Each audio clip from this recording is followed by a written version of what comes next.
Raciocínio lógico. O primeiro a criar uma disciplina para estudar a lógica foi o grande filósofo Aristóteles, no século IV a.C. E aí você se pergunta, mas o que é lógica? Lógica vem do grego logos, que quer dizer ideia, conhecimento, pensamento, argumento. Então podemos dizer que a lógica nos ensina a lidar com os argumentos, ou seja, raciocinar de forma correta para que não venhamos a chegar a nenhuma conclusão equivocada. E aí você percebe a relação entre lógica e matemática, e que é fundamental entendermos a lógica para aprendermos matemática de forma correta. Existem vários tipos de lógica: a lógica computacional, a lógica matemática, a lógica formal e proposicional, que é a que estudaremos na aula de hoje. Mas todas elas seguem três princípios instituídos por Aristóteles: o princípio da identidade, o princípio da não contradição e o princípio do terceiro excluído. O princípio da identidade consiste no seguinte: se você afirma que uma coisa é, ela não pode não ser.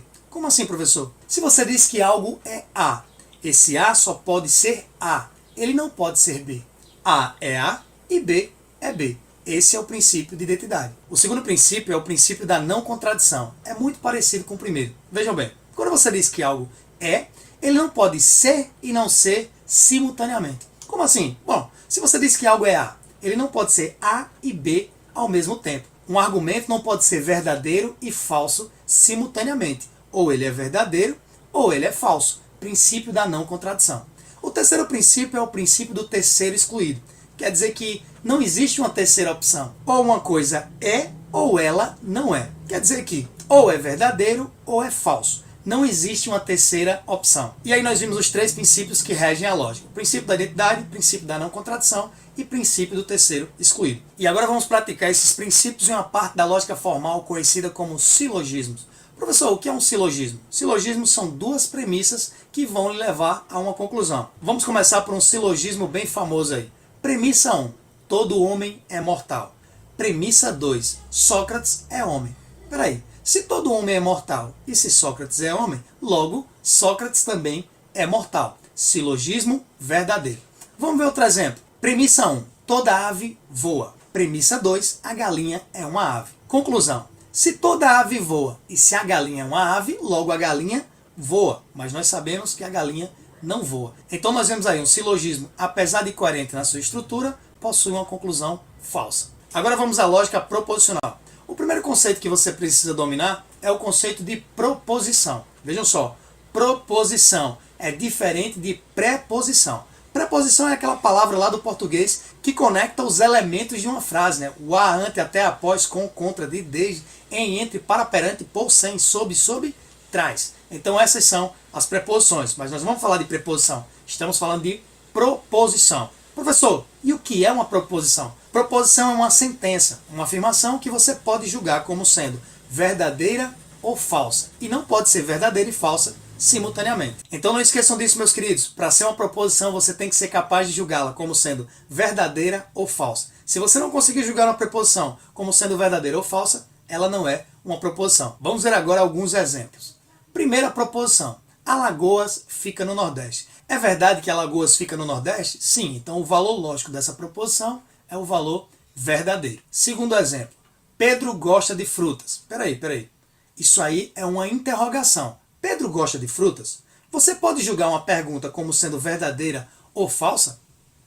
Não. Se você não pode julgar uma pergunta como sendo verdadeira ou falsa, isso aqui é uma não proposição. Terceiro exemplo. Todo triângulo equilátero é isósceles. Então vamos lembrar aí. Existem três tipos de triângulos quanto aos lados. Eles podem ser: triângulo equilátero é aquele que tem três lados iguais. Triângulo isósceles é aquele que possui dois lados iguais. E triângulo escaleno é aquele que possui todos os lados diferentes. Vejam bem, se o triângulo equilátero é aquele que possui todos os lados iguais, e se o triângulo isósceles possui dois lados iguais, então eu posso afirmar o seguinte: todo triângulo equilátero é também isósceles. Se ele tem três lados iguais, ele também tem dois lados iguais. Logo, todo equilátero é isósceles. Então eu posso julgar isso como sendo verdadeiro ou falso? Posso sim. O valor lógico dessa sentença é verdadeiro. Quarto exemplo. O dobro de 5 é 10. Nós podemos julgar isso como sendo verdadeiro ou falso? Sim, e é verdadeiro, né? O dobro de 5 é 2 vezes 5, logo é 10. O quarto exemplo também é uma proposição e o valor lógico dessa proposição é verdadeiro. Vamos para mais um exemplo. Tiago, aí nós vemos um chamamento, um vocativo. Tiago, Estude para a prova. Peraí, você pode julgar isso como sendo verdadeiro ou falso? Essa frase aí está no imperativo. Tiago, estude para a prova. Então, eu não tenho como julgar como sendo verdadeiro ou falso. Logo, isso é uma não proposição. Vamos para o sexto exemplo aí para a gente finalizar. 3x mais 2 é igual a 7? Aí você vai dizer, pô, professor, dá para julgar como sendo verdadeiro ou falso. Cuidado, meus queridos, que nesse caso aí nós não sabemos o valor de x. Então, se você não sabe o valor de x, é uma incógnita. E se tem uma incógnita, você não tem como julgar como sendo verdadeiro ou falso. Portanto, nosso sexto exemplo também não é uma proposição porque não sabemos o valor de x. Agora, caso soubéssemos o valor de x, aí poderíamos julgar como sendo verdadeira ou falsa. Então nunca esqueçam, meus queridos, proposições são declarações que podem ser afirmativas ou negativas e que você pode classificá-las como sendo verdadeiras ou falsas. E lembre também, elas nunca podem ser uma interrogação ou uma frase no imperativo. E caso seja uma equação matemática, se nela houver uma incógnita e você não souber o valor da incógnita, também não é uma proposição. E o próximo conceito que nós vamos estudar são os conectivos. Quais são os conectivos, professor? Bom, o primeiro deles é o i, e o seu símbolo lembra muito o acento circunflexo. É uma flechinha apontando para cima, tá bom? No português, nós temos o i como sendo uma conjunção aditiva. Vejam só, ela também faz uma adição aqui. Ela faz uma adição de duas proposições. Então, nos exemplos anteriores, nós vimos proposições simples, isoladas, também conhecidas como proposições atômicas. Elas estavam sozinhas. A partir do momento que você une duas proposições, você tem proposições compostas ou também conhecidas como proposições moleculares. Mas quem une essas proposições? Bom, quando você une duas proposições pelo i, ou seja, por esse símbolozinho do chapeuzinho, você tornou essas proposições uma conjunção. Vamos aos exemplos. Proposição A, 0 é par. Vamos julgar logo essa proposição, se ela é verdadeira ou falsa. Você deve estar se perguntando assim, pô, professor, 0 é par ou ímpar? 0 é nada, 0 é neutro. Será que 0 é neutro? Qual é o critério para que um número seja par? Bom, o critério para que um número seja par é que ele seja divisível por 2. Qualquer número que você divida por 2, como por exemplo, 4 dividido por 2, 2. Então 4 é par? É. 6 dividido por 2 é 3. Então 6 é par? É. 0 dividido por 2. Se eu tenho 0 dividido por 2 é 0. Peraí. Apesar de ter dado 0, eu consegui dividir o 0 por 2. Logo, o 0 é par. Então, o valor dessa proposição é um valor verdadeiro. E para que você não confunda mais, essa questão do 0 ser neutro é em relação a ser positivo ou negativo. O 0 não é positivo, não é negativo. Ele é o centro desse termômetro. Então, o 0 é neutro, mas ele é par. E esse é um dos objetivos desse nosso curso, Matemática do Zero ao Gênio. É ir nos mínimos detalhes que vão fazer a diferença lá na frente quando você estiver estudando coisas mais complexas. Então, essas coisas simples fazem sim diferença no processo de aprendizado. E aí você pode sim dividir o 0 por 2. Você pode dividir o 0 por qualquer número.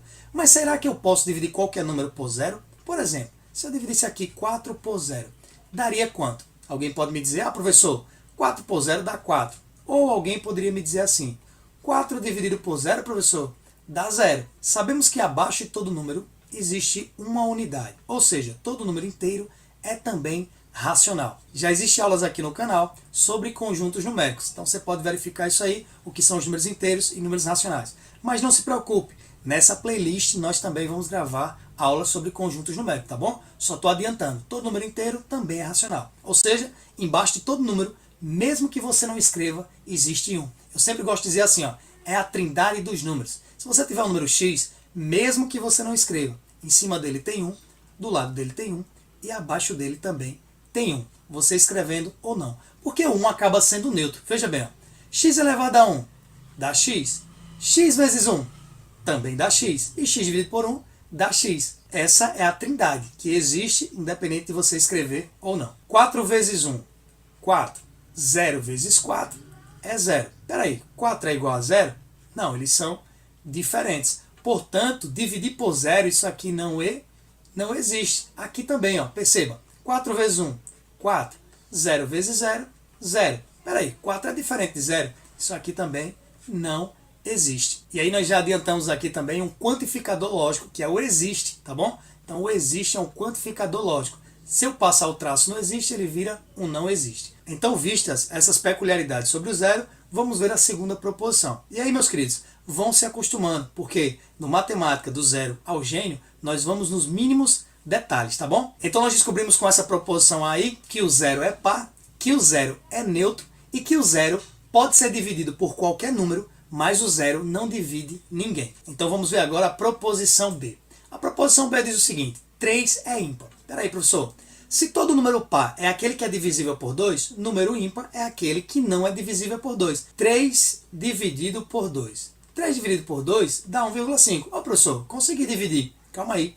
Mas não é a divisão que deu um número inteiro. Deu um número racional. Então ele não é classificado como número par. Número par é aquele que você divide e a resposta é um número inteiro. Então, como 3 dividido por 2 não deu um número inteiro, portanto, 3 é ímpar. Essa proposição também é verdadeira. Mas antes de unirmos essas duas proposições e tornarmos elas uma conjunção e julgá-la sendo verdadeira ou falsa, vamos conhecer um pouco sobre tabela verdade. Vamos para a tabela verdade da conjunção. Então vamos ver aí como é que usa essa tabela verdade para conjunção. Bom, no primeiro quadradinho você coloca a primeira proposição. No segundo quadradinho você coloca a segunda proposição. E no terceiro quadradinho você coloca a conjunção. Ou seja, unindo a proposição A mais a proposição B. Como é que eu leio isso, professor? Você vai ler da seguinte maneira: A e B. Ou seja, 0 é par e 3 é ímpar. É assim que eu leio uma conjunção. Ô professor, e como é que eu vou saber quantos quadradinhos tem na tabela verdade? Você faz assim, ó, 2 elevado a n. Professor, e o que é esse n? Bom, esse n é o número de proposições. Isto é, como nesse caso aqui nós temos duas proposições, a proposição A e a proposição B, eu fiz 2 elevado a 2. 2 elevado ao quadrado vai dar 4. Por quê? 2 ao quadrado é 2 vezes 2. 2 vezes 2 dá 4. Beleza? Então por isso que aqui tem 4 quadradinhos. Agora nós vamos julgar as possibilidades. Vejam bem, nós sabemos que uma proposição ela só pode ser verdadeira ou falsa. Vou colocar aqui todos os casos para o A, tá bom? O A vai ser verdadeiro e verdadeiro, falso e falso. A primeira coluna você sempre distribui 50%. Você bota metade verdadeira e metade falsa. E a segunda coluna você vai intercalando. Vai ficar assim, ó, verdadeiro, falso e falso. Aí você deve estar se perguntando, professor, por que eu preenchi isso? Porque nesse caso aqui, nós analisamos todas as possibilidades. A conjunção só há uma possibilidade em que ela pode ser verdadeira. Vejam bem, verdade e verdade é o único caso que vai dar verdadeira. Porque no caso da conjunção, uma proposição agora passou a depender da outra. Quer dizer que, se em uma frase onde eu tenho uma proposição falsa, isso tornou toda a conjunção falsa. Ou seja, se B é falso e A é verdadeiro, logo a conjunção é falsa. Se A é falso e B é verdadeiro, logo a conjunção é falsa. Se os dois são falsos, aí é que vai ser falso mesmo. Então veja, a única condição para que a conjunção seja verdadeira é quando os dois casos são verdadeiros. Logo, se nós unirmos aqui a proposição A e a proposição B, lendo da seguinte maneira: 0 é par e B é ímpar. Essa proposição vai assumir o valor verdadeiro, porque se o valor lógico de A é verdadeiro e o valor lógico de B também é verdadeiro, se eu tenho uma conjunção ligando as duas, verdade mais verdade vai dar verdade. Aproveita aí e tira um print da tela para você gravar essa tabela verdade da conjunção. E vamos fazer mais um exemplo para que a gente possa fixar melhor esse conectivo. Então vamos avaliar mais algumas proposições aí. Proposição C. São Paulo fica na região sul. Peraí, é verdade que São Paulo fica na região sul?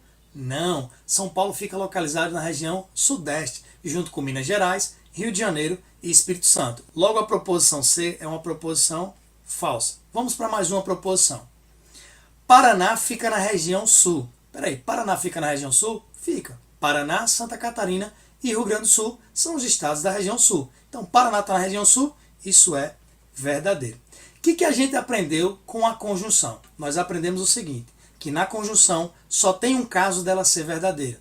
Ela só é verdadeira quando os dois valores lógicos das duas proposições também são verdadeiros. Ou seja, como aqui já tem um falso, eu já sei que essa conjunção vai ser falsa. Vejam só, se nós juntarmos aqui C e D, como é que eu leio isso, professor? Você vai ler da seguinte maneira. São Paulo fica na região sul e Paraná fica na região sul. Mas veja só, vamos ver o valor final dessa conjunção. Qual é o valor final dessa conjunção? Vai ser falso. Por que vai ser falso? Porque o valor de C é falso e o valor de D é verdadeiro. E nós vimos, para a conjunção ser verdadeira, os dois valores lógicos tinham que ser verdadeiros. Logo, essa conjunção é falsa. A primeira conjunção foi verdadeira, A e B, porque o valor de A era verdadeiro, o valor de B também verdadeiro, verdadeiro e verdadeiro dá um valor lógico verdade. Beleza? Nossa aula de hoje vai ficando por aqui para que as aulas não fiquem muito longas e você vá assimilando conceito a conceito. Então, para a aula de hoje, uma apresentação aí sobre lógica formal, onde falamos um pouco sobre silogismo e apresentamos a lógica proposicional, estudando o primeiro conectivo, que é a conjunção. Na próxima aula nós estudaremos outro conectivo, conhecido como disjunção. Qualquer dúvida é só deixar nos comentários, e para saber se você assistiu essa aula até aqui, você coloca nos comentários disjunção. Então por hoje é só, fiquem com Deus e lembre-se, quando a gente se vê, a gente se encontra. Até a próxima aula.